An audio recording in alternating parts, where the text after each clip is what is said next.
వందనాలు తెలియచేస్తున్నాను. దేవుడు నాకు ఇచ్చిన మరి యొక్క చక్కని శ్రేష్టమైన తరుణం కొరకై, సమయం కొరకై ఆ దేవాది దేవునికి సమస్త ఘనత, మహిమ, ప్రభావములు కలుగును గాక. ఆమేన్. అందరూ బాగున్నారా? దేవుని దయ వలన మరొకసారి నేను ఆయన పక్షాన నిలబడి ఆయన మాటలు ప్రకటించే అవకాశం నాకు, ఆయన పక్షాన ప్రకటించబడుతున్న వాక్యాన్ని వినే అవకాశం మీకు, అలాగే యూట్యూబ్ ఛానల్ ద్వారా ప్రపంచవ్యాప్తంగా ఉన్న అనేకులు విని ఆశీర్వాదించబడే కృప వారికి అనుగ్రహించిన ఆ దేవునికే మహిమ కలుగును గాక. ఆమేన్. మరి దినాన ఒక చక్కని అంశాన్ని మనము ముందుగానే తీసుకున్నాం. మన అంశం పేరేంటంటే నిన్ను గురించి ఏమనుకుంటున్నారో తెలుసా? Do you know what they say about you? Do you know or did you know what did they say about you? నీ గురించి వాళ్ళు ఏమనుకుంటున్నారు? లోకంలో మానవులందరూ మంచోళ్ళు అనుకుంటున్నారంట. అవునా? మీలో కూడా ఉన్నారా? నేను చాలా మంచిదాన్ని, నేను చాలా మంచిది. నీకు నువ్వు మంచోడు అనుకుంటే కుదరదు. ఇక్కడ వాక్యాన్ని ప్రకటిస్తున్న నన్ను గురించి మీరు చెప్పాలా?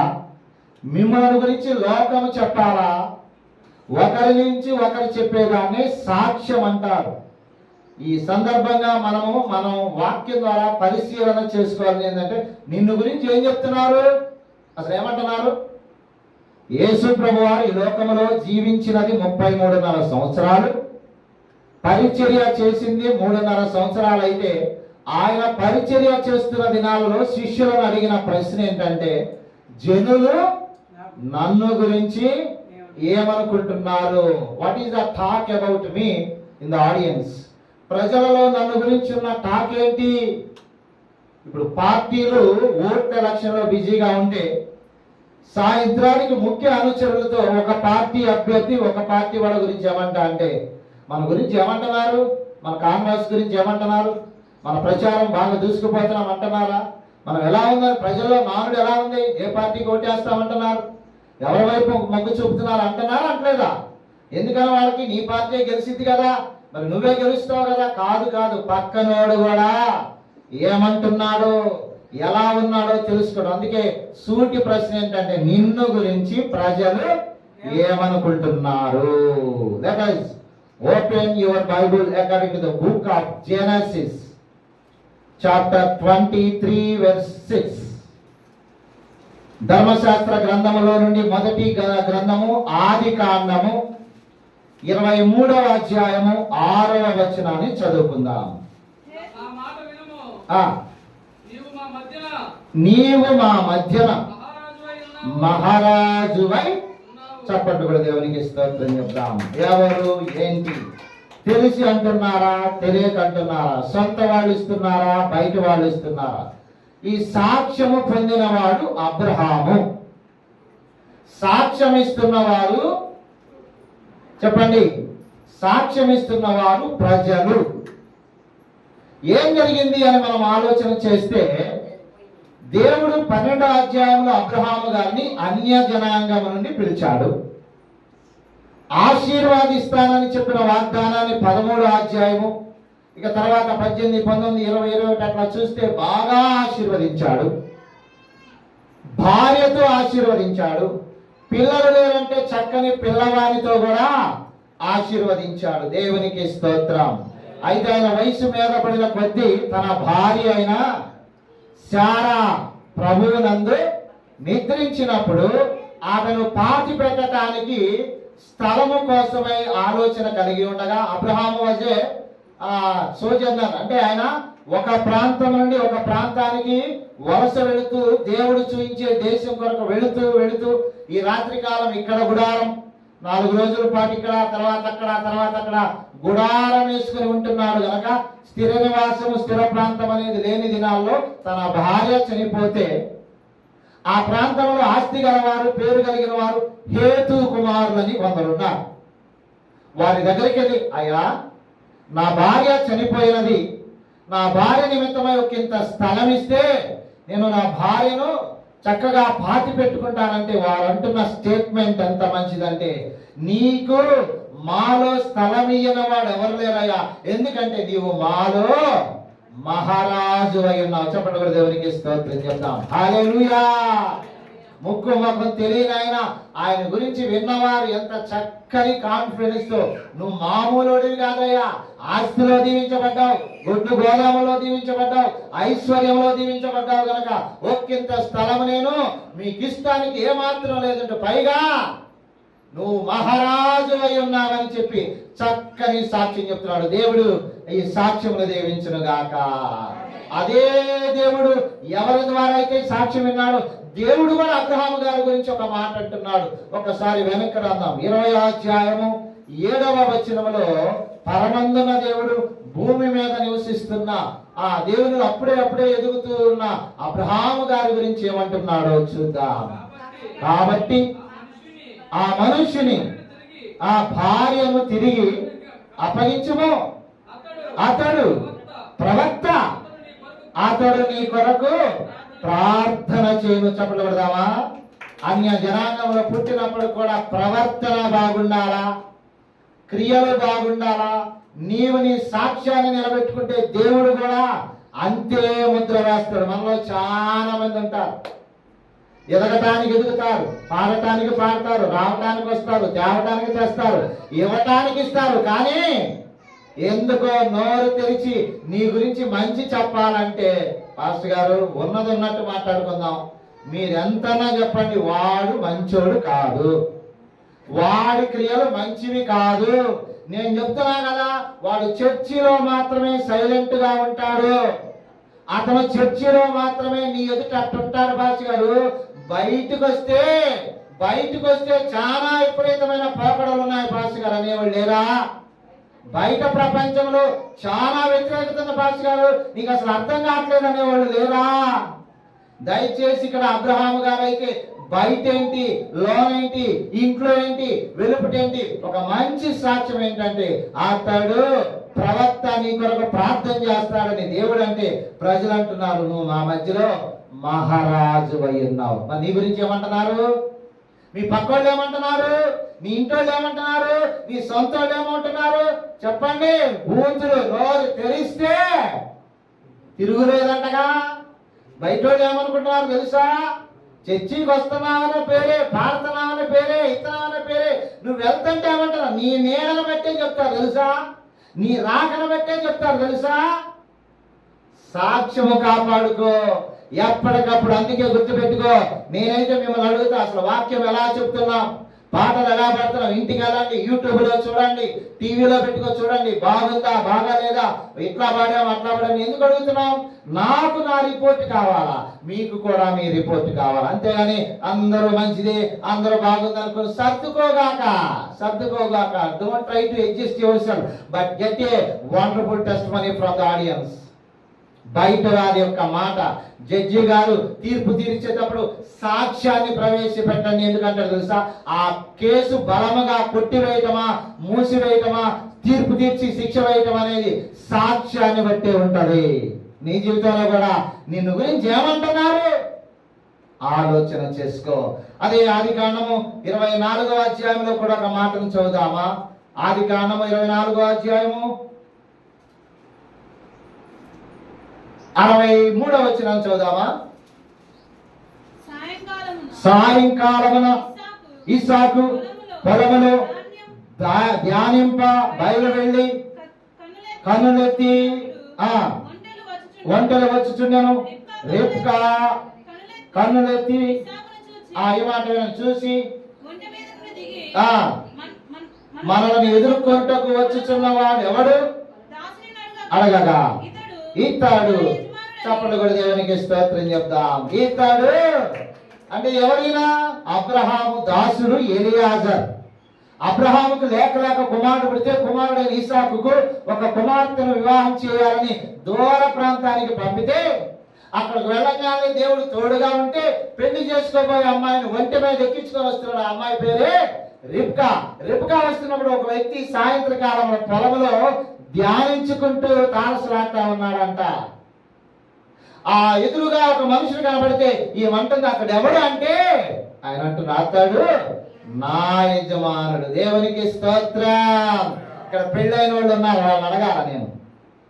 పెళ్ళైన స్త్రీలారా, నువ్వు కాపురం చేస్తున్న నీ యజమానుడు నువ్వేమని పిలుస్తున్నావు? అబ్రహాము గారు తన యజమానురాలుని యజమానురాలు అన్నాడు. అలాగే శారాయి కూడా తన యజమానుడు ఏమో తెలుసా? అతడు నా యజమానుడు. మనలో చూడాలా? ఓయ్ ఓయ్, ఇదిగో మామయ్య, ఇదిగో రాజేష్, ఇదిగో సురేష్, ఇంటనావా? ఏంటో ఇవన్నీ అర్థం కాదు. గోపి, గోపియా? నిజంగా దేవుని బిడ్డలారా, ఒకడైతే సచ్చినోడా? ఇది చూడు, ఇవన్నీ తెలిసినా మాకు తెలిసిన ఈ యాక్షాలు తెలిసిన చూడు. కట్టుకున్న భార్య భర్త. ఇక్కడ చూడండి ఎంత గౌరవంగా మాట్లాడతాడు నా యజమానుడు. మీ జీవితంలో అసలు నీ భార్య నిన్ను గురించి సాక్ష్యం ఇచ్చిద్దా? నీ భర్త నిన్ను గురించి సాక్ష్యం ఇస్తున్నారా? అసలు నీ పిలుపే, మనం ఒక చోటకి వెళ్తే ఏకవచనంతో పిలుస్తుంది ఆయన్ని. ఏకవచనమే. ఎవరైనా శిరస్సు, శిరస్సు నీతో సమానమా? నీ మీద, నీ మీద మనం 30 సార్లు విన్నాం. నీ మీద శిరస్సుగా ఉన్నవాడిని అంటే ఏకవచనంతో, ఓ చూడు, నీళ్ళు కాసావా? పొయ్యి మీద పెట్టావా? నిన్నే అడుగుతుంది. ఏం తల పిలుసు పిలుస్తుంటే అనమాట్లా? పోయే కాలం వచ్చి మాటలన్నీ మాట్లాడుతూ ఉండు. ఒక రోజు నెత్తి మీద కొడితే పుర్రె పగిలిపోతాడా? ఇవాళ ఒక దినం జరుగుతుంది. ఆ కుర్రాన్ని పుర్రె పగల కొట్టి తీస్తే లోనం ఇంత గడ్డలు ఉన్నాయి. ఇవాళ దినం నిన్ను కూడా కొడితే ఏమైతే తెలుసు. అందుకే అంటున్నా, ముందక్కడ నిన్ను గురించి ఏమనుకుంటున్నారో తెలిసి సమాజంలో బైబిల్ బట్టి ఉండాలి. నన్ను అందరూ మంచోడు అనుకున్నారు. కాదు, మంచోడో కాదో పాస్ గారిని అడుగు, లేదా శ్రోతలను అడుగు, లేదా పక్కింటి వాళ్ళని అడుగు. ఎందుకు? అది అవసరం. ఇలా ఎలా ఉందంటే, పాస్టర్ గారు వందనాలు అనేవాళ్ళు చాలా మంది ఉన్నారు. పాస్టర్ గారు దాటిపోయిన తర్వాత అదే నోటితో మీ ఇష్టం వచ్చినట్లుగా మాట్లాడేవాళ్ళు ఉన్నారా లేదా? పిచ్చబడి మందండి బాబు, పిచ్చబడి. అదే నాలుక, అదే మనిషి, అదే సాక్ష్యం అన్నట్లుంది. ఇదేంటో దాటిపోయంగానే సాక్ష్యం మారిపోతుంది. నీ జీవితంలో అదే గుర్తుపెట్టుకో. అసలు నిన్ను గురించి ఏమంటున్నారు? నువ్వు ఆయన గురించి అంటున్నావు, బాగుంది, చెడిపోయినాడు, చచ్చినవాడు, దొంగవాడు, అట్టా ఇట్టా. మరి నువ్వు నిన్ను గురించి కూడా అడగరాదు. అసలు మార్కెట్లో నా గురించి ఏముందిరా, నా గురించి ఏమనుకుంటున్నారా? దయచేసి అది లేకుండా మంచోడు అనిపించుకోగాక. మంచివాడు దేవుడు గనక నీ గురించి దేవుడు ఏమనాలా? ఏమంటున్నాడు? నీ ప్రవర్తన బాగుందా? నీ మాట బాగుందా? నీ తీరు బాగపోతే లోకమంతా కోడైకి వస్తారు. నేను చెప్తున్నా, కోడై నిన్ను గుయటం కాదు, నన్ను కూడా వస్తారు. మీ పాస్టర్ ఇదేగా నేర్పేది? అయ్యా, చర్చిలో పాస్టర్ బోధించేది ఇదేనా? మీ పాస్టర్ నేర్పుతుంది ఇదేనా? అదే నేర్పుతున్నావా? అదే నేర్పుతున్నావా? పాట రాకపోతే పాట పాడి చక్కగా ఇట్లా ఇట్లా నేర్పుతున్నాం. వాక్యం రాకపోయినా ఇంకోటి రాకపోయినా చక్కగా పిలిచేలామా ఇట్లా ఇట్లా అంటే మీరు ఏకంగా పొరుగు తీస్తున్నారు. తీసారు. అసలు నిన్ను గురించి ఏమంటున్నారు? ఇవాళ నుంచి ప్రశ్న. మీ ఇంటి చుట్టోడు నిన్ను మంచోడు అంటున్నారా? మంచిదానం అంటున్నారా? ఇంకా ఆ చూపులు బాగాలేదన్నారా? కొంతమందికి ఆ చూపులు బావు. అప్పుడే కొంతమంది ఉంటాయి, నీకు తెలుసు కదా ఆ సంగతి. కొంతమందికి ఆ చూపులు బావు, ఆ మాటలు బావు. చూపులు అంటే లేదు, ఆయన మోటార్ బైక్ వేసుకోగానే ఇక్కడ చూడటం. అదే చూపు అంటే పెద్ద ఆశ్చర్యంగా చూడగాక. అదేనా ఆయన ఉన్నంతసేపే నాకేం తెలియదు అంటారు. ఆయన బాగానే వేరే ప్రతాపం. నేనంటున్నాను, నిన్నెవరు చూడట్లేదు. నువ్వు అనుకుని పిల్లిలాగా పాలు తాగుతున్నప్పుడు పిల్లి అనుకుంటే పరమందున దేవుడు పిల్లిని సృష్టించి నిన్ను కూడా సృష్టించలేదా? ఆయన కళ్ళకి కనబడింది ఏదైనా ఉందా? మరి నువ్వేంటి నన్ను ఎవరు చూడట్లేదు అనుకున్నా? నన్ను చూస్తున్నారనుకో బాగుపడతావు. నన్ను అందరూ చూస్తున్నారు. అమ్మో, నేనున్నాను 4 సంఘాలలో. ఉదాహరణకి చుండూరులో, గాయవారిపాలెంలో, బాపట్లలో, తెనాలి దగ్గర ఉన్న జగన్పాలెంలో 4 చోట్ల, ఇంకా కొన్ని సభలలో, అలాగే నిత్యము సేవా కార్యక్రమాల్లో, అలాగే పాస్టర్స్ మీటింగ్ లో ఈ విధంగా వాడబడుతున్నాం. నన్ను గురించి ఏమంటున్నారు? నేను కూడా రిపోర్ట్ తీసుకుంటున్నా. బాగా తిట్టేవాళ్ళు ఉన్నారు, బాగా సేవ చేస్తాడనేవాళ్ళు. ఆయనకేముందా వస్తాయి అనేవాళ్ళు ఉన్నారు. అమ్మో కష్టపడి పని చేస్తాడని ఉన్నారు. నిస్వార్థంగా చేస్తాడని ఉన్నాడు. అయ్యని మాకు తెలిసిరావయా అనేవాళ్ళు ఉన్నారు. అందరు ఉన్నారు. నేనేమో ఉనికి పడట్లా, నేనేమి ఉపలాట పట్ల. ఎందుకు? అందరూ మంచి అంటే నేనే దేవుడిని. కానీ అలా ఎంతమంది తిడతారో. ఎందుకు? డబ్బులు ఇస్తే ఒక రీతి, ప్రేమగా చూసుకుంటే ఒక రీతి, పడకపోతే ఒక రీతి, మాకు సహాయం చేస్తే ఒక రీతి, మాకు చేయకపోతే అవి చేసావు, మాకు చేయలేదు, ఏందా నువ్వు చేసేది అనేవాళ్ళు. ఆయన 100 రూపాయలు ఏమంటే ఇస్తే సరే, ఇకపోతేనేమో ఉన్నారండి. అందుకని నీకు ప్రశ్నే, నాకు కూడా ప్రశ్న. ఏంటది? జనులు నిన్ను గురించి ఏమంటున్నారు? 26వ అధ్యాయంలో ఒకసారి 39కి రండి. 26వ అధ్యాయం ఆదికాండము 39. చక ఏమంటున్నారు నిన్ను గురించి? 39 లేదా? 26వ అధ్యాయము 30వ వచనం పోనీ. అతడు అదే 29 అంటే స్టార్టింగ్ 30.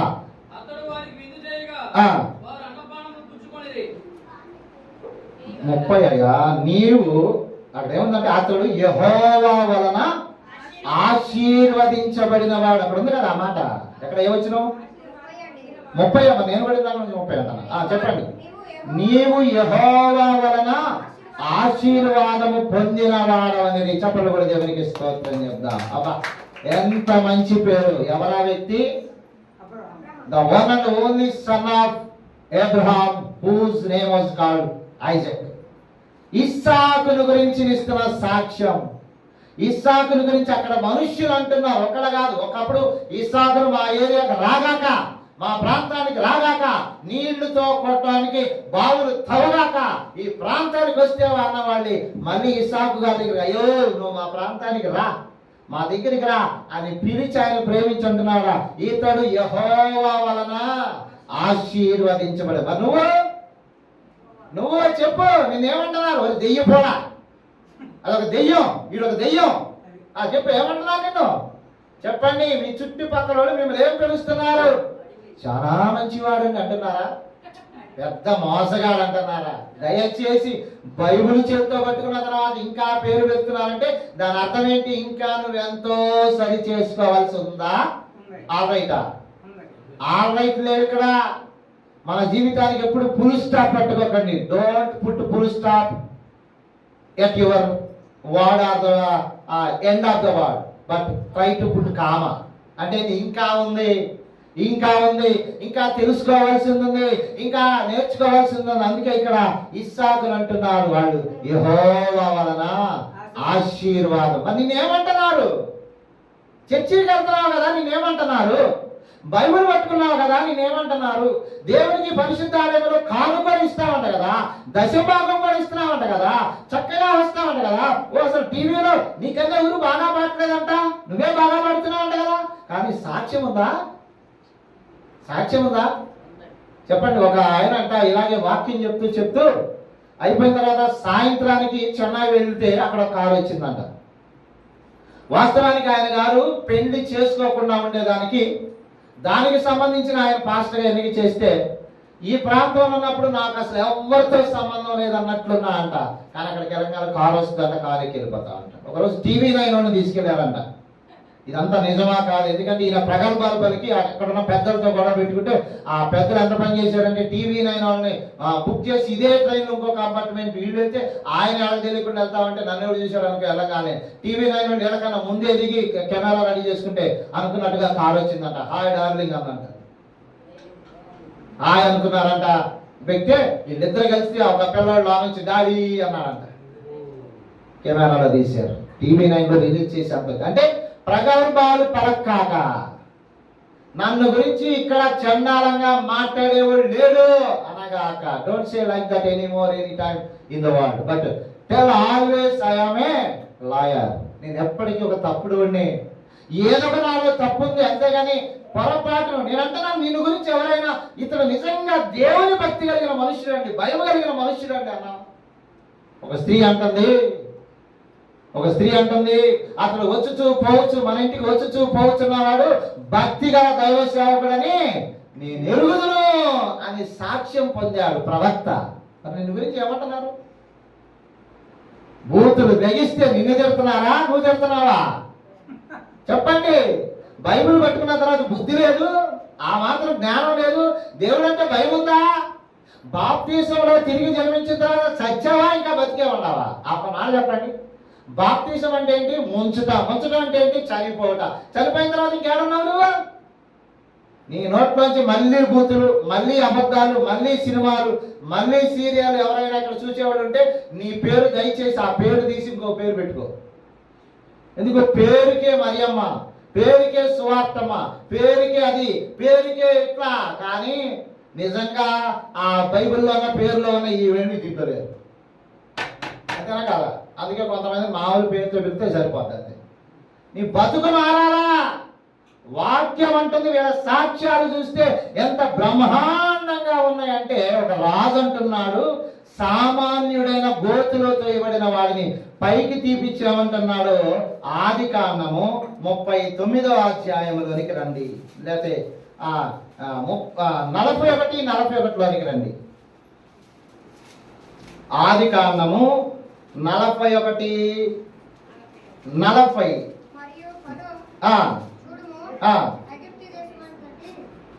దానిపై 38 ఆ మాట ఉంది. అతడు తన సేవకులను చూచి ఇతని వలె దేవుని ఆత్మగల మనుష్యుని కనుగొనగలమా? Can we find a man like whose the spirit of God is dwelling? దేవుని ఆత్మగల మనిషి ఎవరైనా?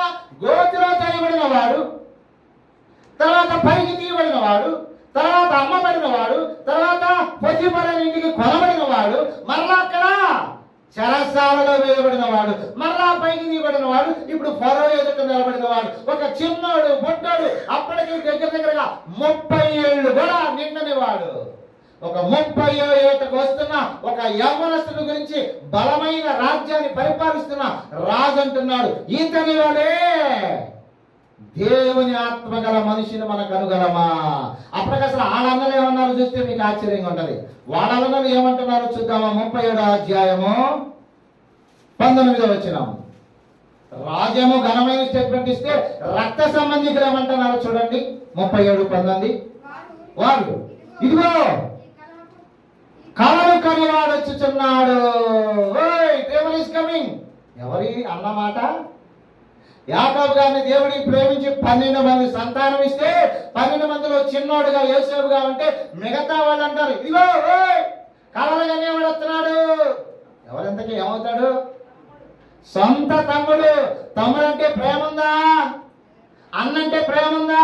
నేను అంటున్నాను, అక్కయ్యలారా, తమ్ముళ్ళారా, అన్నయ్యలారా, తమ్ముడు అంటే అన్నయ్యకి, అన్నయ్య అంటే తమ్ముడికి ప్రేమ ఉందా? ఇదిగో ఆడొస్తున్నాడు. ఎవడాడు? ఏం మాట్లాడి? ఎవడాడు? ఏమనుకున్నా? అన్నదమ్ముడు అంటే పడుతుందా మీ ఇద్దరికి? అక్క చెల్లి అంటే పడుతుందా? కోడలారు ఇద్దరుంటే పడుతుందా? అత్తకి కోళ్ళకి, కోళ్ళకి అత్తకి పడుతుందా? ఎందుకు పట్టలేదు? ప్రభువును నమ్ముకున్నా. అందుకే నా ప్రశ్న, అసలు నిన్ను గురించి లోకం ఏమంటుంది చెప్పు? నిన్ను గురించి వాళ్ళు ఏమంటున్నారు? నిన్ను గురించి నేను అంటాను, ఈ ఊరు కోడలుగా వచ్చావు అనుకో, ఈ ఊరు ఏమంటున్నారు? అక్కడికి వెళ్తావు, అల్లుడికి వెళ్తావు కదా, అల్లుడా నిన్ను ఏమంటున్నారు అక్కడ వాళ్ళు? అదా ఆడా అమ్మో నాయుడు, అమ్మో మేమైనా అమ్మో ఆ పోట్లాడక మా వల్ల కావట్లేదండి బాబు, మా వల్ల ఏంటి మాటలు? ఏంటంట? పర్సనాలిటీ చిన్నగానే ఉంది, వయసులో కూడా చిన్నగా ఉన్నావే, కానీ నీ మాటల్లో అసలు నేను చూస్తే భయపడిపోతున్నారు ఏంటి అన్నా? చూసి జాగ్రత్తగా 37 ఏముంది రాయబడిందంట, ఇదిగో కలలు కనేవాడు వస్తున్నాడు. అబ్బా మీ తమ్ముడు కాదా? నాన్నకు పుట్టినోడు కాదా? మన రక్తం అంటే చూడండి, రక్త సంబంధికులే నీ గురించి మంచి సాక్ష్యం ఇవ్వట్లా. నేను అంటున్నాను, మీ ఇంట్లో సాక్షి. ఇక్కడ చూడండి, రాజు అదే యోసేపుల గురించి ఏమంటున్నాడు?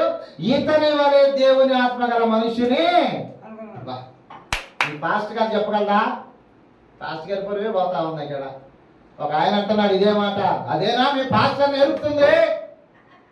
అదేననుకుంటా ఆయన పాస్టర్ నేర్పుతుంది నా ముందే అంటున్నాడు ఆయన. నేను అదే నేర్పుతానా మీకు? ఏమండి? పాస్టర్ పరువుదిగాక, నీ పరువు పోగొట్టుకోగాక, పాస్టర్ పరువుదిగాక, చర్చి పరువుదిగాక, కాపాడుకో, సరిచేయి. ఈ రోజు నుంచి నువ్వు దేవుని రక్తంలో కడగబడిన వాడవు. నీ పరువు పోకూడదు, పాస్టర్ గారి పరువు పోకూడదు, సంఘం పరువు. నువ్వు ఎక్కడున్నా ఏమన్నాడు? అతడు యెహోవా వలన లాభాలంటున్నాడు. అడవుల గురించి, ఇతడు నా ఎముక, ఇతడు నా రక్తము, నా మాంసం అన్నాడండి లాభాను వాళ్ళ అల్లుడైన యాకోబు గారి గురించి. నిన్ను మీ మామ అంటున్నాడు, మా ఇంటికి వచ్చింది పెట్టింది. మీ మామ అంటున్నాడు అల్లుడా, ఏమంటున్నాడు నిన్ను గురించి? నా కొడుకులు అంటాడు అంటున్నాడా? ఎందుకని ఆ సాక్షి అక్కడికి వెళ్ళి పెత్తనం చలాయించగాక, పోతే ఉన్నది కూడా పోతే. ఎక్కడైనా నేను చెప్తున్నా, ఎక్కడైతే అణిగిమణిగుంటావో, ఎక్కడైతే ప్రభువుని బట్టి తగ్గుంటావో అక్కడ నువ్వు హెచ్చించబడతావంట. నేను ఎక్కడికైనా పాస్టర్ గారి మీటింగ్ తదితరమైన వాటికి వెళ్తే అక్కడ ఆకులు తీస్తా. బాపట్ల మీరు ఎప్పుడైనా చూస్తే అక్కడ నేను ఆకులు తీస్తా. భోజనాలకు నీళ్లు నేనే పోస్తా. ఎంత స్థాయిలో ఉన్నా నీళ్లు నేనే పోస్తా, ఆకులు తీస్తా. అయిపోయేదాకుండా అందరూ అయిపోయిన తర్వాత వందనాలు చెప్తా. ఎందుకని వాక్యం అంటుంది, మీలో ఎవరైనా గొప్పవాడైతే వాళ్ళందరికీ పరిచారకుడై ఉండాలా. యేసు ప్రభు వారు గొప్పవాడు. 13 యోహాను సువార్తలో ఆయన బోధకుడు, ప్రభు, రాజు, దేవుడు. ఆయన ఏం చేశాడంట, నేను ప్రభువునే, రాజునే, దేవుడిని, అయినా మీ పాదాలు కడుగుతున్నా, మీరు కూడా కడగాలని మనకు మాదిరి చూపించాలా, చూపించలేదా? యేసును బట్టి గొప్పదానివిగా ఉండు. యేసును బట్టి నీ సాక్ష్యాన్ని ఇంప్రూవ్ చేసుకో. యేసు ప్రభు వారిని బట్టి నీ పేరు మోగేటట్టుగా చేసుకో. అంతేగాని నిన్ను తిట్టి నీ పక్కనోడు తిట్టితే నీకేమైనా లాభం ఉందా? పోయిన వారం చెప్పా, భార్య భర్త విషయంలో పట్టుబట్టి నువ్వు ఆనందపడక మీ ఆయన ఆనందపడకుండా గట్టిగా పట్టుబడితే నీకేమైనా వచ్చిందా? రేపు చచ్చేటప్పుడు పెట్టి మీద రాయాలి ఏమని, నేను చచ్చే వరకు మా ఆయన దగ్గరికి రానిలా. ఎవరైనా చప్పట్లు పడతారా? నీకు పోయే కాలం వచ్చిందంటే మీ ఆయన రానికపోవడం ఏంటి, పక్కనోడు రానిలేదంటే అది బాగుంటది. సొంత యజమానుడు రానిలేదా, అదేమన్నా ఘనత గొప్ప? రాయమంటా పెట్టి మీద. నా 40 సంవత్సరాల కాపుర జీవితంలో ఒక్కసారి కూడా గదిలోకి రానిలేదు. మీరందరూ చప్పట్లు పెట్టండి, దానికి కొడతారా? ఎవరైనా ఏ తెల్లారని చెప్పిద్దా? అల్లుడిని తృప్తిపరచమా, లోబడి ఉండమని చెప్తారు. ఏడపోతే పెత్తనం. నేను అంటే రావాలా? అసలు నీ సాక్ష్యం ఏం తల్లి? అసలు ఏమంటున్నారు నిన్ను గురించి ఏమంటున్నారు లోకం? వింటున్నారు ఆయన, నిన్ను గురించి ఏమంటున్నారు? చివరి మాట చూద్దాం. అపోస్తల కార్యముల గ్రంథము 28వ అధ్యాయము 6వ వచనంలోనికి రండి.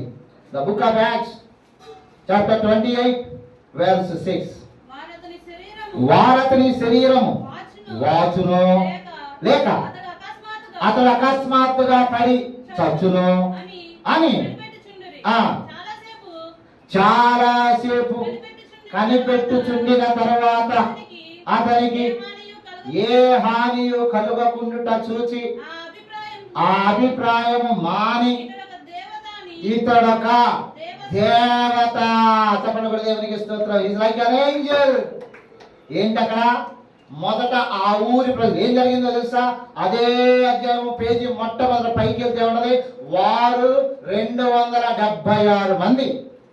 276 మంది ఎవరు? Who are they? They were prisoners. వారు ఖైదీలు. 276 మంది పడవలో ప్రయాణం చేస్తుంటే అకస్మాత్తుగా ఓడ బద్దలైపోయింది. The ship was broken. అప్పుడు ఒకడు చెక్క పట్టుకొని, ఒకడు దాన్ని పట్టుకొని, ఒకడు తిప్ప పట్టుకొని, ఒకడు కర్ర పట్టుకొని ఎట్లాగో ఈదుకుంటా దేవుడు ముందుగానే పౌలు గారికి బయలుపరిచిన క్రమం బట్టి ఎట్లాగో ఒడ్డుకు చేరారు. ఒడ్డుకొచ్చి కూర్చున్నారు.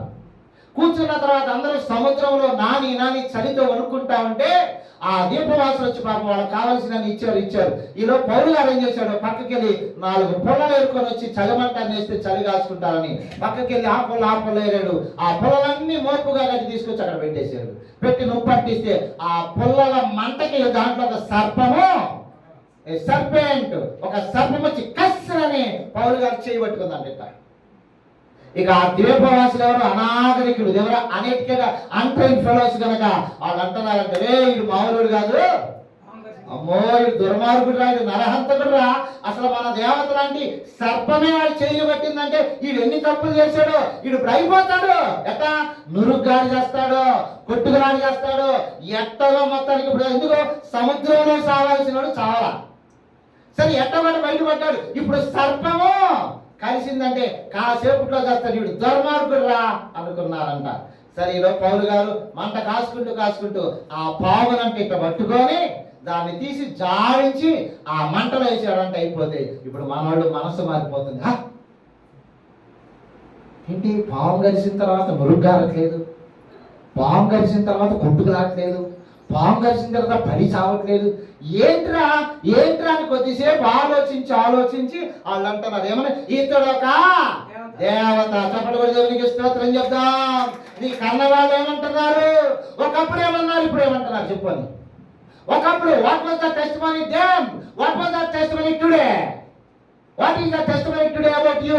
ఒకప్పుడు ఏంటి, ఇప్పుడు ఏంటి? అప్పుడు నీకు అదన్నారు, ఓరే అదన్నారు, ఓరే అన్నారు, ఆరా అన్నారు. మరి ఇప్పుడు బాప్తిజం తీసుకున్నావు, ఇప్పుడు బలారాధనలో పాల్గొన్నావు, ఇప్పుడు దేవుని సన్నిధికి వస్తున్నావు, ఇప్పుడు ఏమంటున్నారు? గుణవతి అయిన భార్య అంటున్నారా, పుణ్యవతి అంటున్నారా, భాగ్యవతి అంటున్నారా, ఏమంటున్నారు? లేయా అంటుంది ఒకసారి. లేయా వాస్తవానికి ఎవరో తెలుసా? జబ్బు కలిగింది. జబ్బు కలిగిన దానికి ఒకసారి ఒక అందమైన పిల్ల పుట్టింది. ఆ పిల్లను చూసి అంటుంది, నన్ను జనులు భాగ్యవతి. దేవునికి స్తోత్రం. ఏమంటారంట? లోకంలో అప్పటిదాకా ఏమన్నారు? జబ్బు కలిగిందా, జబ్బు కళ్ళు కలిగిందా అన్నారంట. కానీ ఇప్పుడు అంటే ఏమంటుంది? నన్ను ఈ రోజు నుంచి భాగ్యవతి. మరి నేనేమంటున్నారు?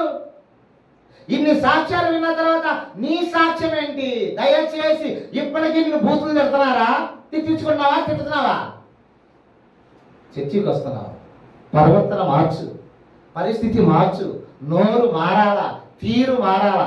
లేదనుకో లోకంలో నీకు ఇచ్చే పేరు, కొంతమందికి విచిత్రమైన పేర్లు ఉంటాయి. ఒకటి ఆకాశరామన్న, ఇంకో పేరు ఏముంటది? కొన్ని పేర్లు విచిత్రంగా ఉంటాయి. వాళ్ళు ఎందుకంటే ఇందుకు కలవడం, అందులో ఏడు సందేహం ఎందుకు చూసిన అందుకు కలవడం ఆయన అంటారు. వాడు తెనాల్లో ఉంటాడు, చిన్నాలు ఉంటాడు, రేపల్లో ఉంటాడు, పనుల్లో ఉంటాడు, ఇక్కడ ఉంటాడు, అక్కడ ఎక్కడ చూసినా వాడే ఉంటాడు. వాడిని ఆకాశరామన్న అంటారు. ఇంకేమో చెప్పండి. కొంతమంది ఉంటారు కదా, చెప్పొద్దు నాకు చెప్పేస్తా ఉంటారు. అనంతరం నేను అసలు దాన్ని దాచుకోలేకుండా ఉండలేకపోతున్నాను మాత్రం చెప్పేస్తా అంట. రే నా మీద ఒట్టే చెప్పు అంటే నీ మీద ఒట్టే చెప్పను, కానీ అడిగితే చెప్పను అన్నారు. ఏంటి నీ సాక్ష్యం? ఎలా అంత దురదానా నాయన నీకు? నీ అమ్మాయి నీకు వసపోసిందా? ఏంది మాటలు? ఏంది సాకు? ప్రభువును నమ్ముకున్నావు, మనకు ఒక ప్రవర్తన కరెక్ట్గా ఉండాలా. ప్రభువును నమ్ముకున్నావు, నీ తీరు బాగుండాలా, నీ సాక్ష్యం బాగుండాలా. మళ్ళీ చెప్తున్నా, నా ప్రశ్న ఏంటి? నిన్ను గురించి ఏమంటున్నారో తెలుసా? ఆ చెప్పు. అబ్రహాం గారి గురించి ఏమన్నారో తెలుసా? అతను మహారాజు. యాకోబు గారి గురించి ఏమన్నా తెలుసా? అతను నా ఎముక, అతను నా మాంసం అన్నాడు. వాళ్ళ నాన్న ఇస్సాకు గురించి ఏమన్నా తెలుసా? అతను యెహోవా వలన ఆశీర్వదించబడినా అన్నాడు. లేయా అంటాను తెలుసా? నేను భాగ్యవతిని అంటున్నాడు. ఫరో రాజు అంటున్నాడు యేసపు గురించి ఏమని? అతడు దేవుని ఆత్మ గల మనుషుడు. వాళ్ళ అన్నయ్యలు అన్నారు యేసపు గురించి, ఒరే కలవగనేవాడా. ఇక్కడ పౌలు గారిని అప్పటి వరకు ఆ ఊరోళ్ళు అన్నారు, ఇతను నరహంతకుడు అన్నారు. కానీ ఇప్పుడు ఏమంటున్నారు? నీ జీవితంలో కూడా మార్చుకో దయచేసి. ఒకప్పుడు తిట్టారా, ఇవాళ నుంచి అయినా కరెక్ట్ చేసుకో. ఎవరికి ఆస్కారం ఇయ్యగాక, ఎవరికి అధికారం ఇయ్యగాక. నోరు ఊరు కుటుంబాన్ని చక్క తీసుకొని నువ్వు అనాలా. జనులు నన్ను గురించి ఏమంటున్నారని నువ్వే చెప్పాలా, మీ పాస్టర్ గారు చెప్పాలా, మీ సంఘస్థులు చెప్పాలా, మీ గ్రామస్తులు చెప్పాలా. రెడీయా? అది ready to take a good testimony about yourself. నీ గురించి చెప్పాలా. అంతేగాని దయచేసి నువ్వు తిట్టగాక, నువ్వు తిట్టించుకోగాక, మీ పాస్ గారిని తిట్టించుగాక, మీ సంఘాన్ని తిట్టించుగాక, మీ ఆయన తిట్టించుగాక, మీ అయిన వాళ్ళని తిట్టించుగాక. నిన్ను బట్టి ఊరంతా జరిగిపోద్ది. లేదు సరి చేసుకున్నావా, పొరపాటున ఎవడు మాట్లాడటానికి వీల్లేదని నువ్వు సరి చేసుకుంటా. అసలు నువ్వు మంచోడు అయితే నిన్ను అంటాడు. నువ్వు చాలా మారినట్టున్నావే. పోయిన సంవత్సరం ఈ సంవత్సరం చూస్తే అవునండి బాప్తీసం తీసుకున్నా అంటే బా నీ రాకుండా నేను వాడిని చూశాను, కానీ బాప్తీసమే తీసుకోలేదు. వాడిని చూసి తీసుకోలేదంట. అంటే చర్చికి వస్తున్న మీలో చాలా మంది మిమ్మల్ని చూస్తున్నారు. చర్చికి వచ్చేవాళ్ళు మీలో చాలా మంది బాప్తీసం తీసుకోవడానికి కారణం ఏంటి తెలుసా? నీ ప్రవర్తనే. ఒకడు అన్నారు ఈ మాట, ఇద్దరు అన్నారు, నాకు ముగ్గురు అన్నారు ఈ మాట. బాప్తీసం తీసుకోమని అంటావు కదా పాస్టర్ గారు, అసలు వాడు బాగుంటాడా? అసలు ఆ బాగుందా? ఆళ్ళను బట్టి నేను బాప్తీసం తీసుకోవట్లేదు. చూసావా, నిన్ను బట్టి కొన్ని ఆత్మలు దేవుని యొక్కకు రావాలా, నిన్ను బట్టి కొన్ని ఆత్మలు నరకానికి పోవాలా. అంటే నువ్వే చెడిపోయింది కాక 10 మంది రాకుండా కూడా చేస్తున్నావంట. మళ్ళీ ఈ మాట అంటే కోపం. నేనా పాస్టర్ గారు ఎవరుకున్నా రామంటా లేదా మానేస్తా, అంతేగా నన్ను అనగాక. నీవు కాదమ్మా చెప్పాల్సింది, నేను. నా గురించి నేను కాదమ్మా, నా గురించి నువ్వమ్మా. బాప్తీసం తీసుకోవడానికి ఇష్టమై కొంతమంది ఆ ప్రవర్తన చూసి చర్చిలో ఎవరున్నారో చెప్పు. చర్చిలో చెప్పండి పాస్ గారు ఎవరండి అంటున్నారండి అలా కాదా? అవునా? కాదా? నిన్ను బట్టి 10 మంది ముందుకు రావాల్సిన పోయి నీ మాటను చూసి, నీ బూతులను చూసి, నీ ప్రవర్తన చూసి నాయను అమ్మో పాస్ గారు నీ ముందు మాత్రమే పిల్లండి, బయటకు వస్తే పూలండి. ఇంట్లో మాత్రమే మేలండి, బయటకు వస్తే తేలండి కదా. సరి చేసుకో, చక్కదిద్దుకుంటామని తెలియచేస్తే వాక్యాన్ని ముగిస్తున్నా. దేవుడి మాటలు మన కొరకు దీవించును గాక.